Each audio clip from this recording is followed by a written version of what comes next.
Hi there, I'm Eshkalar, the world's greatest Canadian wizard, and today I'd like to talk to you about a topic with which we are all intimately involved. That's right, the universe and everything. And I'm going to talk about one peculiar outtake, right, of the search for a grand unified theory. Yeah, guts, baby. Yeah, guts. Guts. No, I'm just kidding. Anyway, that was just for educational purposes. So anyway, I want to talk about the idea that everything in the universe comes from not solid particles like we think, you know, rocks and trees and lizards and, I don't know, empty beer cans. There seem to be a lot of those. Oh yeah, and plastic and the dolphins. But it's not made of particles. Nothing's made of particles, man. It's all an illusion. What it's made out of is the interactions of some sort of actor that we cannot quite identify. Einstein only goes so far because he was very concentrating on his penis. And, you know, no matter how smart you are, if your other brain is thinking for you, you're not as smart as you think you are. So anyway, believe me. But the ideas are several, and I'm not conversant with every one. I'm not a physicist. I'm not into law. I'm an icon of chaos. I'm not an archon of law. I don't have a seat in a university, and if I did, I wouldn't advise you to scratch and sniff, if you know what I mean. So, some folks say that there are things called quantum fields, that there are 9. No, I know what you're thinking. No, there's 9. The 9th one is the standing magical field. Yeah. There are 9 quantum fields. And they're interactions because they're all going on at once, like countless ripples for 5 different reasons going through the same lake, you know? And so look at all those weird little patterns they make. Yeah, weird little, really weird little, right? Well, those patterns are what we call effects and phenomena and particles and existence. Now, that's one way of looking at the universe, right? The basic fundamentals. So if we see a proton, it is a proton. It is a specific whirl in some of these quantum fields. The electrical field, the gravitational field. You see what I mean? Yeah, the Higgs boson is the gauge particle of the gravitic standing field, whereas the Kell is the gauge particle of the standing magical field, whereas the photon is the gauge particle of the electromagnetic field, the electroweak force. Yeah. So, for those of you who don't understand this, hey, welcome to my world. But this is what I understand so far about the wildest of the many theories, of which quantum field theory is sort of a noob, right? String theory. This is Eshkalar's old favorite thing. This is where law proves conclusively that chaos rules. You ready? All right. What's the smallest thing you can think of?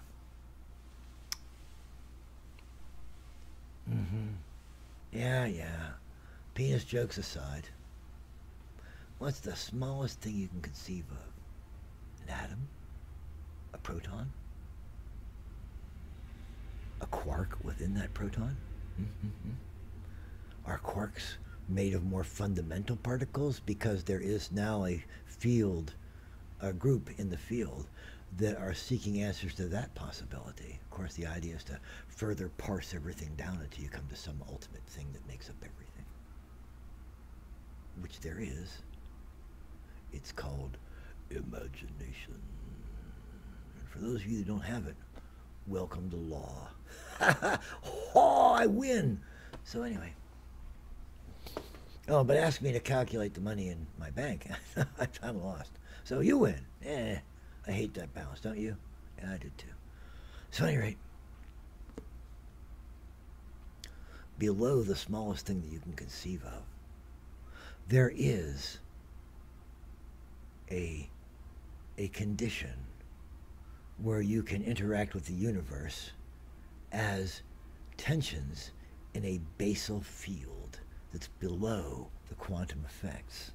So, the interactions at this field anything that might be created or propagated from this field are so infinitesimal that we will never be able to create instruments that can detect it or quantify it or further penetrate its secrets.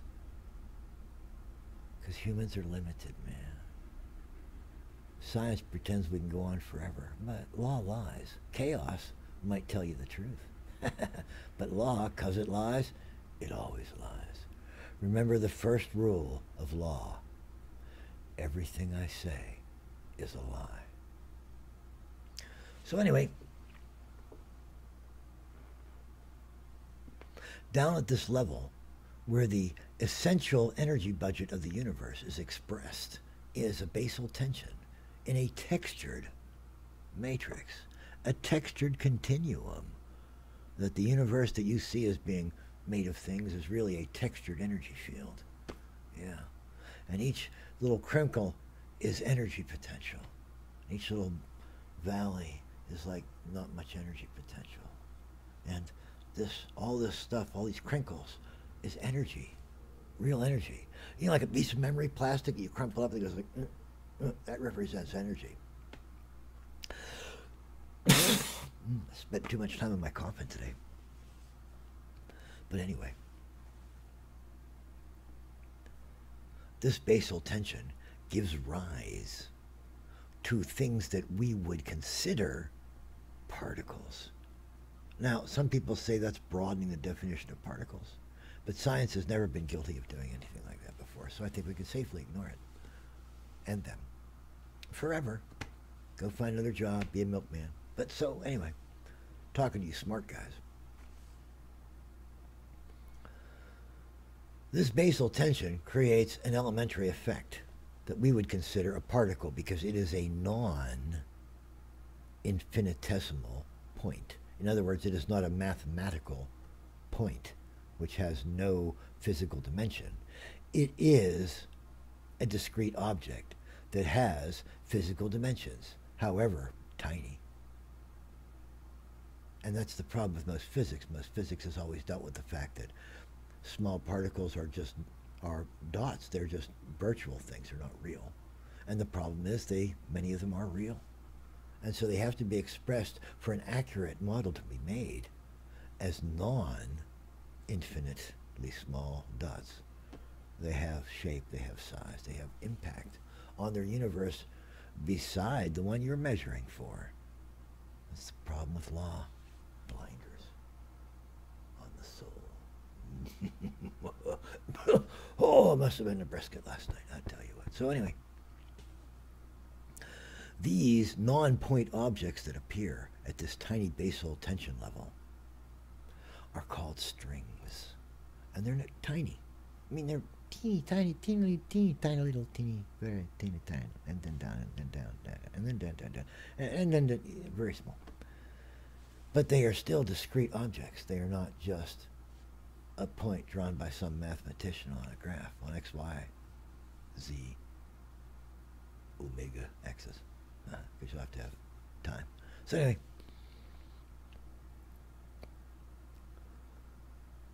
but now they have to do something, right? They represent this basal tension, and they vibrate in any of 26 different vectors of vibration. Each of these I am going to call a dimension for a reason. I'm not a mathematician. I'm a wizard, mind you. So, but I'm going to call these dimensions. So this string particle can vibrate into or as an effect in any one of these 25 dimensions, 26 dimensions.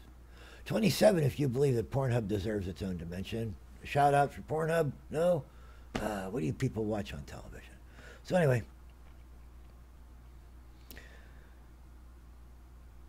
these superstrings is a different theory. It's an astronomical theory, a cosmological theory. Instead, I'm talking about basic physical theory.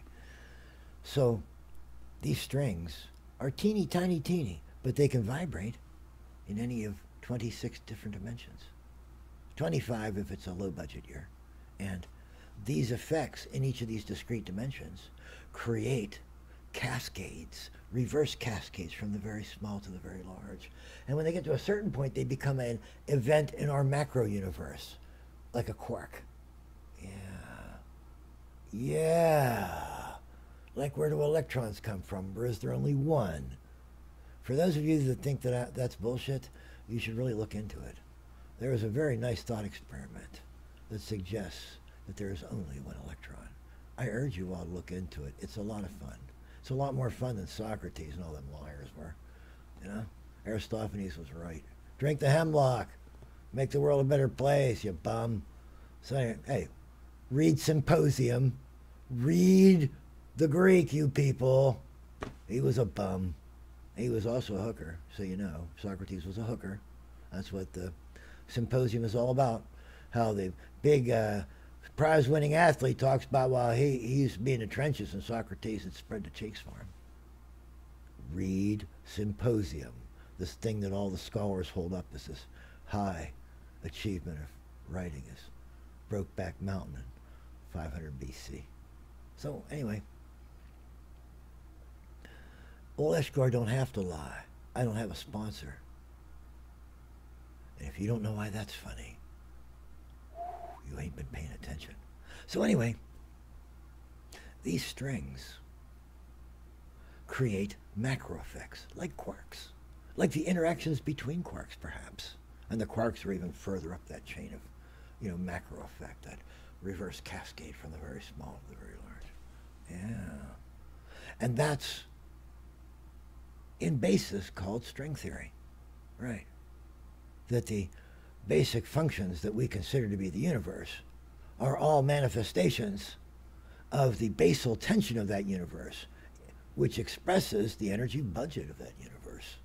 The total amount of energy available is available in these little metaphysical crinks and crinkles and tightening spots, and they loosen up, and that creates effects. When people say that nature abhors a vacuum, and then somebody comes farther and says when there's dead space, particles will just like blink in and out, virtual particles they call them. Where does that energy come from? Yeah, that's what we're talking. That's why string theory came about. And the place where the strings exist, where they would be coherent to you if you had some kind of observer, you know, like an electron microscope down at some tiny little level that even looks smaller, right? Wouldn't be electron microscope. It would be I don't know what kind of a effect you would have to be able to get an image. I wouldn't know what kind of data you could receive at that level. But still, the point is, if you're at the level where, as we can detect atoms, you could detect strings, right? Which is teeny tiny, okay. Then you would see the beginnings of all these effects that we consider to be the laws of our macro universe. Yeah. And it explains all kinds of phenomena that we're having difficulty explaining, including nucleosynthesis of heavier elements. Did you not think of that, boys? So it comes from being lawful. You give up your brain for tradition. You give up your brain for tradition. The very few among you that don't give up your brain become the saints. You don't get it. You grad students living on hopes and dreams and Boston baked beans. You don't get it. Oh well, anyway, that was the point. That is what string theory is. That the whole universe and every macro effect that we see, the bee stings, the bird bites, right? When I'm feeling gay, because a lot of guys are doing that these days. I simply remember my favorite things. And then string theories, okay. See how that works? Yeah, this is your old pal Eshkalar, smartest creature in the universe. Yeah, just ask me. Oh, when the saints come marching in. Oh, when the saints come marching. Oh, you put up a roadblock. What are they going to do?